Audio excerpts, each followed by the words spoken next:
नमस्कार. VAJ academy या YouTube चॅनलवर आपलं सहर्ष स्वागत आहे. या व्हिडिओमध्ये आपण मुंबई उच्च न्यायालय किंवा बॉम्बे हायकोर्टमध्ये लिपिक व शिपाईची भरती सुरू आहे आणि आत्तापर्यंतची सर्वात मोठी भरती आहे. याच्यामध्ये म्हणजे मुंबई इथलं जे उच्च न्यायालय त्यासाठी, त्याचबरोबर औरंगाबाद या ठिकाणी जे खंडपीठ आहे तिथे आणि नागपूर खंडपीठ असं 3 ठिकाणची न्यायालयाची ही भरती सुरू आहे आणि लिपिक व शिपाई दोन्ही पदांची भरती सुरू आहे. मग आता यासाठी एकूण किती अर्ज आलेत असा प्रश्न बऱ्याच विद्यार्थ्यांना पडलेला आहे. तर त्याच प्रश्नाचं उत्तर आपण या व्हिडिओमध्ये पाहणार आहोत. व्हिडिओ शेवटपर्यंत पहा. या व्हिडिओला सर्वांनी लाईक करा, शेअर करा आणि VAJ अकॅडमी हे जे आपले यूट्यूब चॅनल आहे ते सबस्क्राईब करा. जर तुम्हाला हायकोर्ट रेकॉर्डेड व्हिडिओ कोर्स घ्यायचा असेल तर प्ले स्टोअरवरून विठ्ठल जोशी ॲप डाउनलोड करा आणि हायकोर्ट रेकॉर्डेड व्हिडिओ कोर्स विकत घ्या. त्याचबरोबर न्यायालय भरती ई-बुकसुद्धा विठ्ठल जोशी ॲपमध्ये उपलब्ध आहे. आता या ठिकाणी पहा, बॉम्बे हायकोर्ट क्लर्क पदासाठी आलेले अर्ज.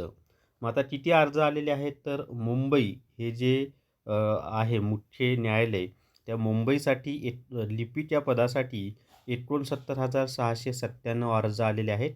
त्यानंतर नागपूर खंडपीठासाठी लिपिक या पदासाठी 20,889 अर्ज आलेले आहेत. त्यानंतर छत्रपती संभाजी महाराज नगर म्हणजेच औरंगाबाद खंडपीठ जे आहे त्यासाठी 37,240 अर्ज आलेले आहेत. तर या ठिकाणी पाहता मुंबईसाठी 69,697 अर्ज, नागपूरसाठी 20,890 अर्ज आणि छत्रपती संभाजी महाराज नगर म्हणजेच औरंगाबाद खंडपीठसाठी 37,240 अर्ज आलेले आहेत. तर हे लिपिकचे अर्ज आहेत बरं का. तर सर्वात जास्त मुंबईसाठी, त्यानंतर औरंगाबाद खंडपीठ आणि सर्वात कमी नागपूरसाठी आलेले आहेत. मला वाटते जागा पण त्यानुसारच आहे. सर्वात जास्त जागा मुंबईला आहे, त्यानंतर छत्रपती संभाजीनगर आणि सर्वात कमी जागा नागपूरला आहेत. त्यानुसारच हे अर्ज आलेले आहेत. आता याच्यामध्ये पिऊनच्या अर्जांची संख्याची माहिती जी आहे ना, ती माझ्याकडे अजून आलेली नाही बरं का. हे लिपिकसाठी किती अर्ज आले त्याचीच माहिती मला मिळालेली आहे. पिऊनसाठी किती अर्ज आले त्याची माहिती अजून मिळालेली नाही.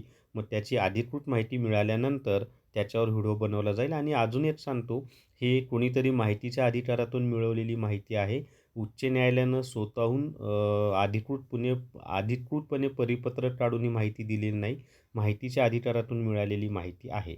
आणि पिऊनची सुद्धा माहिती मिळाली तर त्यावर सुद्धा व्हिडिओ बनवला जाईल. तर या व्हिडिओमध्ये एवढीच माहिती. या व्हिडिओला सर्वांनी लाईक करा, शेअर करा आणि VAJ अकॅडमी हे जे आपले यूट्यूब चॅनल आहे ते सबस्क्राईब करा. धन्यवाद.